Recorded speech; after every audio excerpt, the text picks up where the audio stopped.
Hey everyone, it's Lorraine. I'm back in at it. So I haven't posted any curly hair videos on YouTube in some time. So today I'm actually back to do a short little video. I'm just going to be doing my hair while I talk. But also, I wanted to take this opportunity to kind of share with you all where my passion for hair even comes from. I realized I didn't even talk about that. I just kind of jumped into some of my hair care practices. So this video is going to be all about what inspired me to talk about hair, what inspired me to take care of my hair a little bit more, and ultimately why I started this YouTube in the first place. So as you can see, my hair is not styled. I actually had it braided today, so this is the product of it being braided, but it's still a little bit damp because my hair takes forever to dry. So if you have curly hair, you know what I'm talking about. So I'm just gonna style it as I talk. So I don't even know where to start with my hair journey. Actually, I do know where to start. So in middle school, I went to a school where a lot of people did not have hair that looked like mine. A lot of people had straight hair, some people had wavy hair, but it was primarily straight. So my hair journey, now that I'm thinking about it, actually started in middle school when I got my first relaxer. So I got a relaxer, I want to say it was in 6th grade in middle school. And ultimately my entire goal with getting that relaxer was to get my hair straight to look like other girls. So that kind of started my journey of feeling like my hair wasn't good enough, or like it wasn't attractive, or it was just like a lot to manage as well. And I am biracial, so my dad is black and my mom is white. And so my stepmom at the time, she knew how to do my hair, you know, decently. She would braid it or do like little cute styles, but I also did not know how to do my hair. And outside of just putting it back, putting it in a braid, there were no other cute styles that I could really do, whereas other girls had different like cute ponytail styles. They wore it down a lot more than I could because my hair is hard to manage. So that started with me getting a relaxer.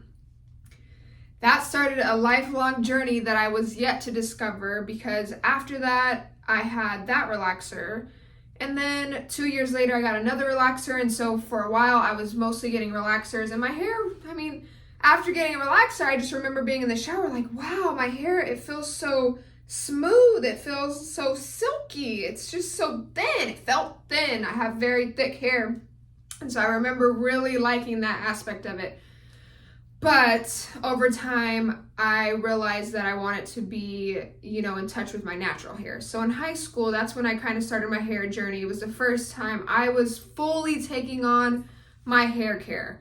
And plus, I was living with my grandpa at the time, and my grandpa was not going to help me with my hair. So I needed to learn all that I could. And plus, I was going to a more diverse school. So it was common to see girls who had curly hair just like me and really embracing it.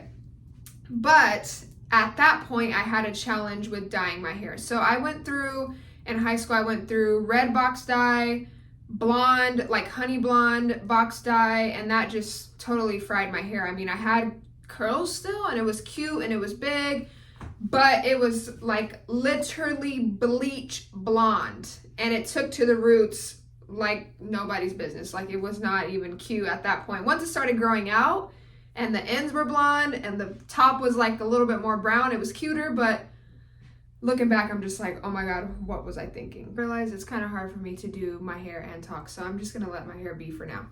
So the box dye fried my hair ultimately, and in high school, I was more so just dyeing my hair and trying different colors. So I wouldn't say my hair was completely unhealthy, but by the time I reached my senior year of high school, it was starting to break off. And so I looked back at my prom pictures and I was like, wow, that for me at that time was really long. But now my hair now, as it is healthy and like its natural color, it's way longer than it was in high school, and on top of just being so much healthier. So my real like hair journey after high school was mostly in college. So my hair started to grow out. I started to come into myself as a woman with curly hair, and I really started to love my curly hair, and I was embracing it in all its forms.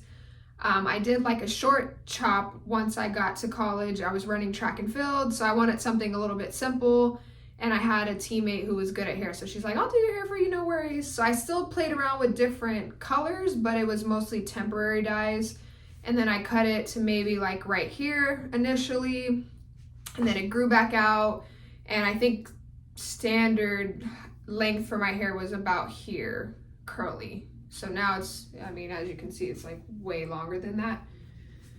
But I was experimenting, and I ended up doing, eventually after my hair grew out, I did a huge chop. So I started with going here, and it was like curly here. No, it was straight here, so it was like curly, kind of like, I'll post a picture because I can't really describe it. Then from there, I kind of let it grow out again, and then I cut it again, and at this point, it was really short. So I went from like a mini fro, about yay big, to a mohawk, and then I went to a full fade, like literally with waves.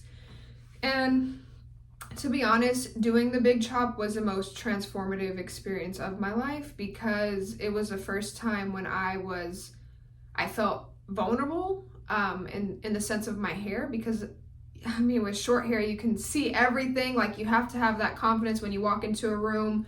A lot of people in high school and college would comment a lot on my hair solely, and so I wanted to challenge myself to feel secure without just feeling like it was my hair defining me, or I had to have hair to be beautiful, or it had to be straight to be beautiful, which has been the same pattern growing up, with this idea that, you know, your hair has to look a certain way or your hair is defining you. In a lot of ways, you know, our hair does contribute to our perception of self, but I wanted to really challenge my security and my confidence with my hair and without my hair. You know, I can't even believe sometimes that I really went through with it, and I honestly would not take it back for anything, because it taught me to be comfortable in my own skin and to see my hair from scratch grow out to be what it is now. So after I did the mohawk, I did the fade, and then after the fade, I did a couple different colors. Like, I did a blonde color, I did a purple, and then I did like it was supposed to be platinum, but it kind of turned out green, but it was still kind of cute. So I kept that, and then I finished it off with lavender.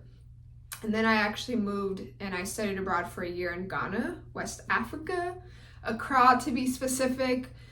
And through that journey, my goal was really to just allow my hair to be, like, without changing it, without altering it in any form, just letting it be in its natural self and letting it grow out. So that was the first time in a really long history of hair care that I just let it be. And so basically in 2016, when I studied abroad, I probably cut, like, since it was a fade, it started growing out and it had the lavender, so I cut the pieces of lavender out as it grew out, and then I just since then have been letting it grow. And now this is what I got from that. And honestly,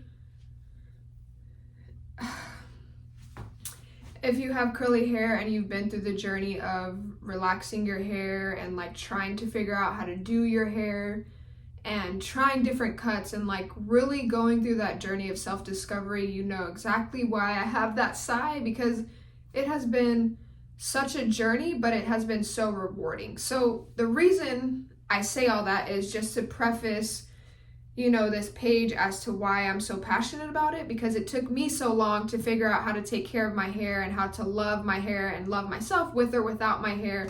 And so I really wanted to create this page so that I can share tips with you all as to how I style my hair, and just shed light on the fact that it's not easy, okay?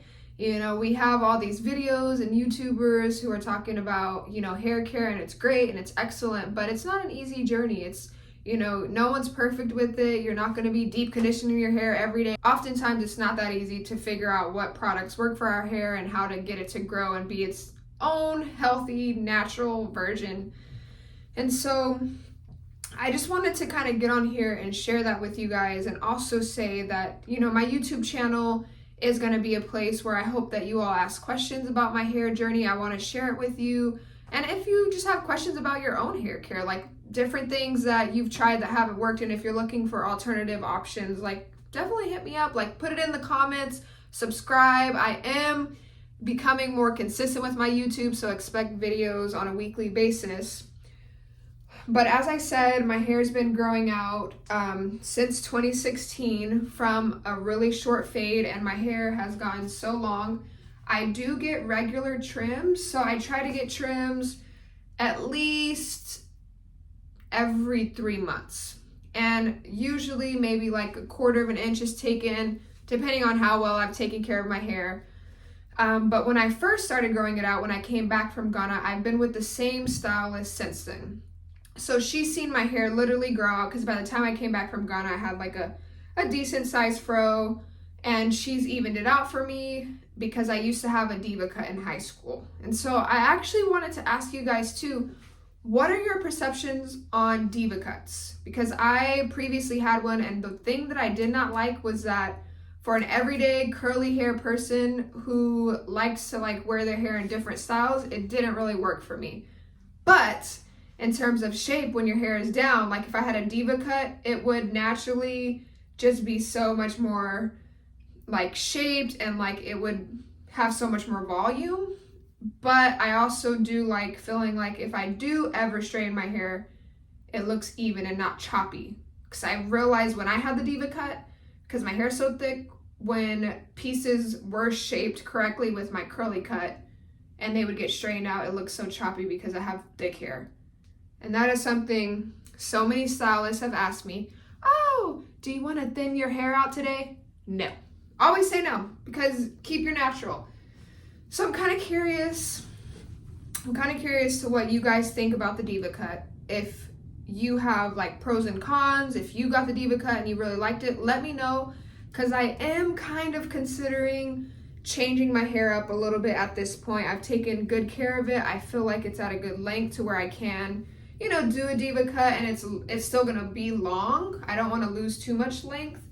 So if you have tips for me on that, let me know. I'm also curious to know if you did the diva cut recently and you're like, not the biggest fan of it, because I really want to make an educated decision. I feel like since I've gone through so many hair changes now, I'm just a lot more conscious as to what I'm doing with my hair. So any tips are so appreciated, okay?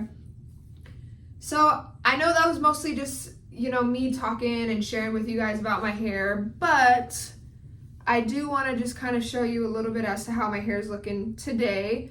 So as you can see, you know, it's kind of fluffy. I don't have much product in it. I just put a little bit of leave-in because I had it braided today. So this is what it's looking like. And it's getting so much longer. Like, it literally touches the top of my pants. Like, when I stretch it out. That is crazy. But yeah, so this is me. I'm just happy to be here with you guys and like to be able to talk to you about my hair care journey. I feel like I didn't put it out there initially, but now is my chance to kind of just share with you where I'm coming from, and I hope that some of you guys can relate. A lot of us curly girls have gone through a lot with our hair journey, so let me know what you think. Tune in, please subscribe. I would love to have more people join my journey. All right, guys, talk to you soon.